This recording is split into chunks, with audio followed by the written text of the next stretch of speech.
Custo de vida, emprego e desemprego, cesta básica, tarifas públicas, salário mínimo. Agora, na Brasil Atual, a análise do DIEESE. E nós vamos fazer contato agora com o diretor técnico do DIEESE, Fausto Augusto Júnior. Bom dia, Fausto. Bom dia, Glauco. Bom dia a todos. Fausto, ontem os economistas consultados pelo Banco Central melhoraram muito pouco, né? Na verdade, a previsão para o PIB, o Produto Interno Bruto de 2020. Agora, o chamado mercado, que na semana passada previu uma queda de 5,66% para a economia, prevê uma redução de 5,62%, uma diferença aí de 0,04%. Ainda continuam muito ruins as expectativas em relação ao PIB brasileiro, não, Fausto? Sim, Glauco, a pandemia, de certo modo, parou a economia aí por um período entre 3 a 4 meses, e que, de certo modo, piorou uma condição do PIB que já estava ruim. É bom lembrar que os dados do primeiro trimestre, antes da própria pandemia, indicavam que o crescimento brasileiro ficaria a um patamar muito próximo a zero. Com a pandemia, o que a gente assistiu foi um agravamento aí da situação econômica geral do país.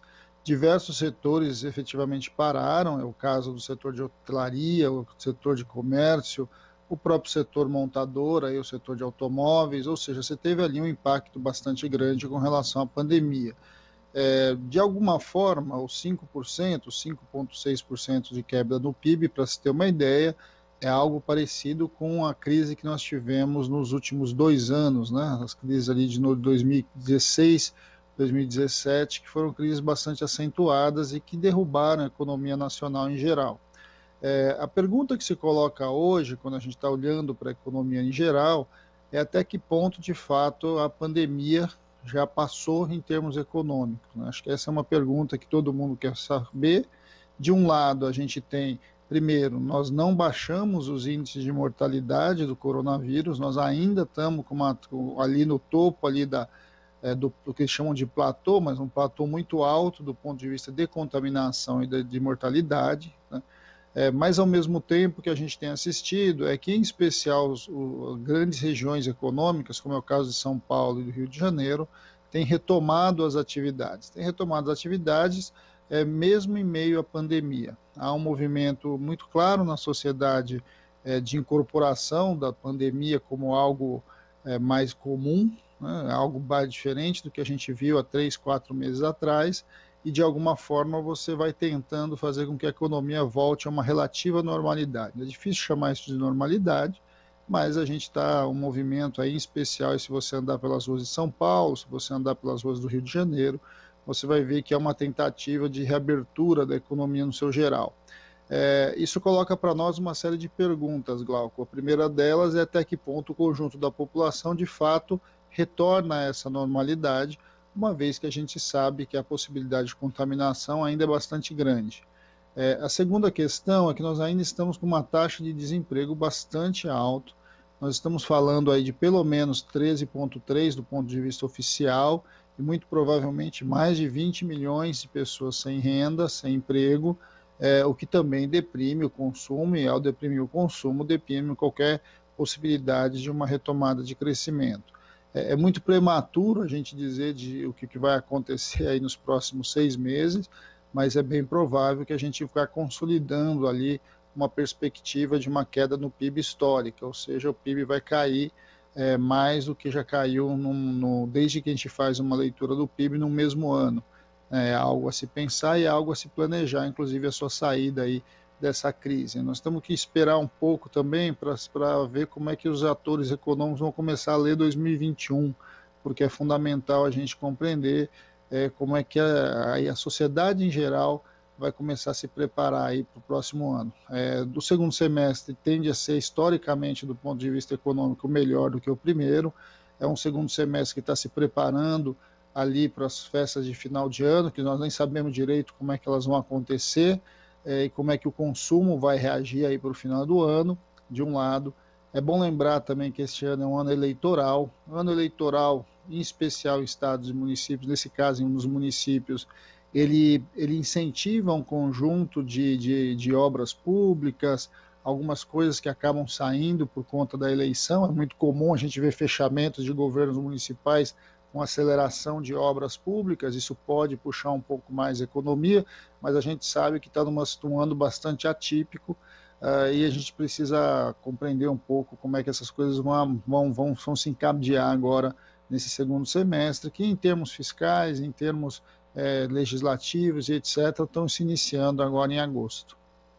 E quando a gente fala de retorno à normalidade, né, Fausto, é uma normalidade muito entre aspas, porque o patamar da economia brasileira, na verdade, a economia estava muito mal já antes da pandemia. Inclusive tem um estudo aqui da MB Associados que mostra que o país, se tivesse crescido depois de 2014 no mesmo ritmo que crescia entre 97 e 2013, teria um PIB agora 1 trilhão e 800 bilhões maior, né? Ou seja, 27% acima do nível atual.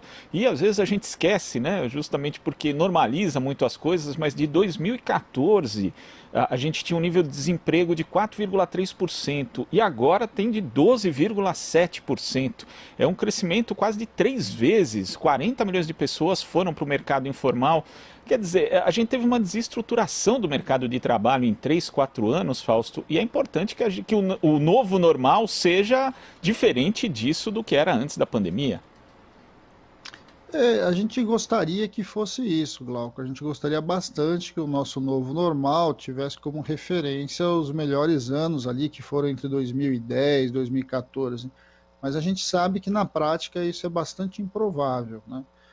Desde 2016, ali desde o impeachment, a gente viu a implementação de um novo programa econômico. Esse novo programa econômico, ele de certo modo, ele aumentou de fato a taxa de desemprego, ele foi reorganizando o que nós chamamos de taxa estrutural do desemprego, ou seja, a economia foi trabalhando com uma taxa de desemprego sempre acima da casa dos 10%, e ele vai se consolidando com essa forma com esse grande exército de reserva que a gente vai constituindo no mercado. Na outra ponta, a gente também viu, a partir da reforma trabalhista, um processo efetivo de redução de direitos do trabalho e também de redução da renda. Esses dois mecanismos, de alguma forma, eles vêm deprimindo a economia em geral, em especial a economia que é baseada no consumo, sobre o argumento que isso aumentaria os investimentos, que seria o grande gargalo aí da economia brasileira. Nós não vimos nem a retomada do investimento de um lado e vimos a redução efetiva da renda e dos direitos dos trabalhadores. Eu acredito muito provavelmente este modelo econômico ele permaneça, não tem nenhum indicativo que o atual governo tem uma visão diferente disso, muito pelo contrário, ele acentua muito essa visão e esse discurso, o que nos coloca uma série de dúvidas, né? Uma série de dúvidas em relação até que ponto o crescimento econômico que possa vir, eventualmente no ano que vem ou nos anos subsequentes, de fato ele vai se transformar em desenvolvimento social. O mais provável é que a gente possa ter sim algum tipo de crescimento econômico, até porque a base nossa econômica vai estar muito deprimida, ou seja, você sai de um patamar muito baixo, num patamar muito baixo, com 5, 6, podendo chegar a 10% de quebra no PIB, ele no momento seguinte ele retorna, porque é um percentual em cima de uma base muito reprimida, muito reduzida. Porém, isso não quer dizer que de fato você está gerando novos postos de trabalho ou que você vai partir para um outro nível, tanto salarial quanto de emprego. O mais provável é que a gente mantenha uma casa muito alta da taxa de desemprego. E a gente deve assistir também, Glauco, cada publicação da taxa de desemprego vem mostrando para a gente um aumento na publicação seguinte. Semana passada, os dados já mostraram que saiu aí dos 12,7 e foi já para os 13,3. Né, da taxa de desemprego. Mas por que isso acontece? Isso acontece porque, na verdade, um conjunto bastante importante de trabalhadores, eles não estão no mercado de trabalho, porque por conta da pandemia eles pararam da chamada busca ativa pelo emprego, eles pararam de buscar emprego. Então eles saíram da conta do desemprego, mas por outro lado eles ampliaram aquilo que nós chamamos de população fora do mercado de trabalho. Conforme a economia vai voltando, essas pessoas vão regressando, passam a voltar a procurar emprego e vão pressionando a taxa. É bem provável que na próxima publicação, no próximo dado, a gente veja a taxa de desemprego crescendo, e aí, a depender dessa normalidade, que nós não sabemos de fato quando ela retorna, você vai de fato entender o tamanho exato do que foi e do que está sendo a crise pandêmica, a crise do coronavírus em termos econômicos. Em termos econômicos, porque a gente tem sempre que lembrar que a escolha também que nós fizemos do enfrentamento da crise, do enfrentamento da pandemia, foi uma escolha bastante específica.